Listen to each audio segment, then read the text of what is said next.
지난 1월 23일에 세상을 떠난 행크 앨런은 꾸준함의 상징이었습니다. 앨런은 600홈런 이상을 기록한 역대 9명 중 엘버트 푸올스와 함께 50홈런을 기록한 적이 없는 선수입니다.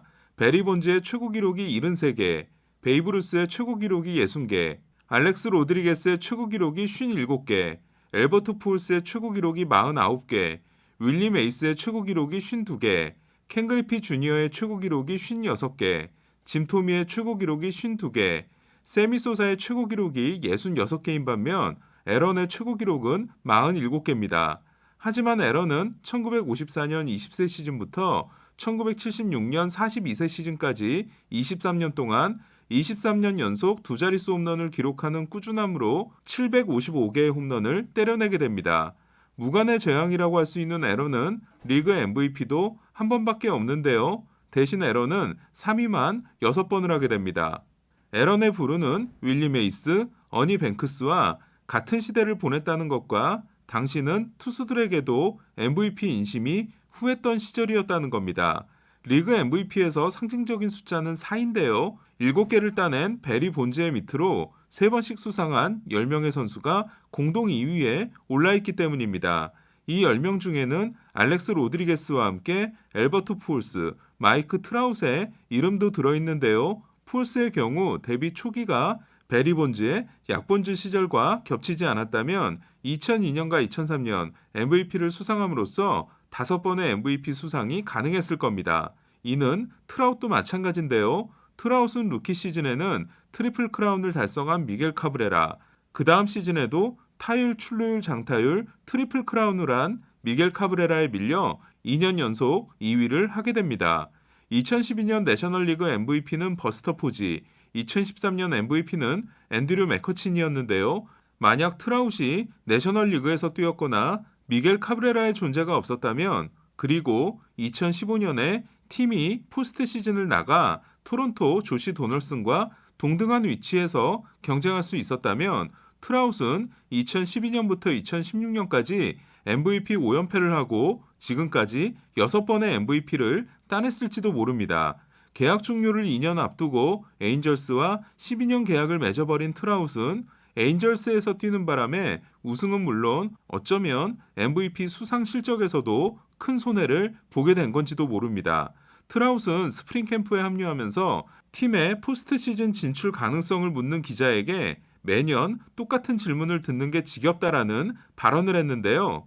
어쨌든 세 차례 MVP를 수상하고 2위를 4번 한 트라웃은 풀타임 9시즌 만에 10인의 득표 기록이 모두 반영되는 역대 MVP 누적 랭킹에서 베리 본즈, 스탠 뮤지얼, 엘버트 푸올스, 테드 윌리엄스에 이어 역대 5위에 올라 있습니다. 그렇다면 트라웃은 올해 통산 4번째 아메리칸 리그 MVP 수상이 가능할까요? 지난해 첫 아이가 태어나면서 시즌 포기에 대한 고민을 했던 트라웃은 데뷔 후 가장 낮은 MVP 5위에 그쳤는데요. 통산 172를 기록 중인 조정 득점 생산력도 데뷔 후 가장 낮은 162에 그쳤지만 특히 DRS에서 마이너스 9를 기록함으로써 중견수 최하위에 그쳤습니다.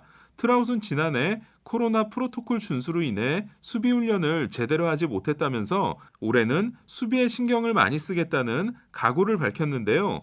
올해도 MVP에 해당되는 성적을 낼 가능성이 대단히 높은 트라웃이 4번째 MVP를 차지하고 역대 단독 2위, 베리 본즈와 차이를 3개로 좁히려면 역시 에인절스의 포스트 시즌 진출이 이루어져야 할 것 같습니다.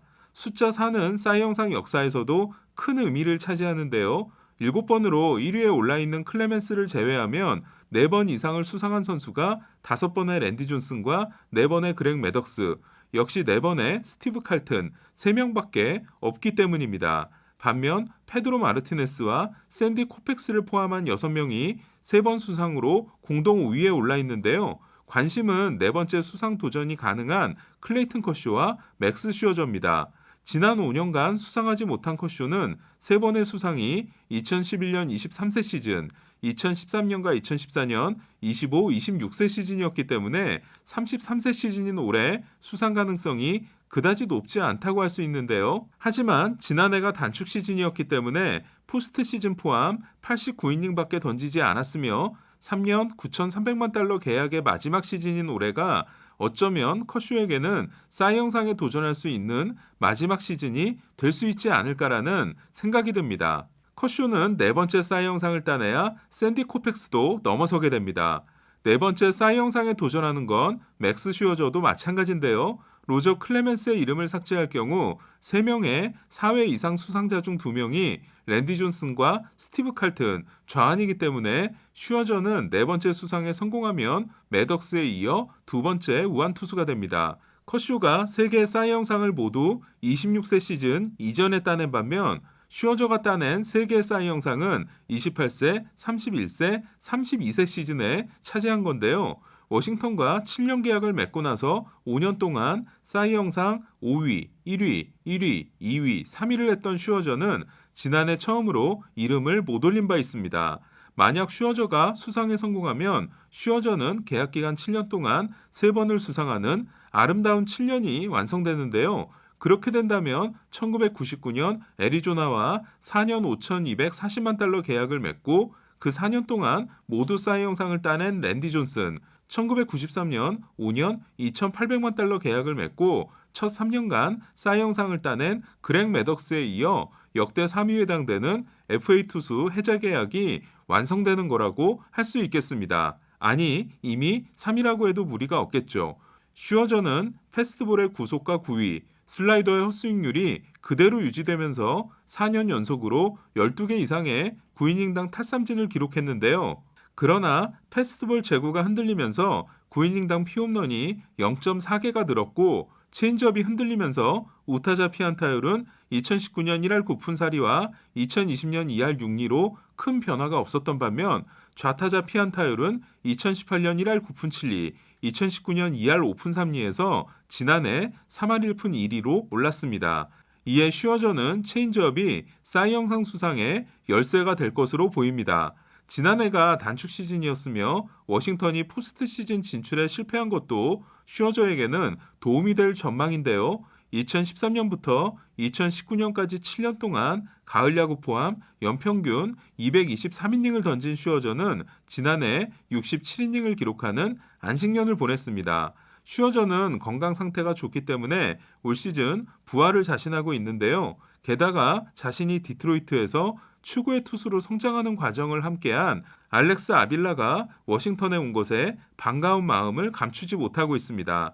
하지만 커쇼와 슈어저에게는 거대한 걸림돌이 있는데요. 바로 11번째 싸이영 3회 투수에 도전하는 제이콥 디그롬입니다.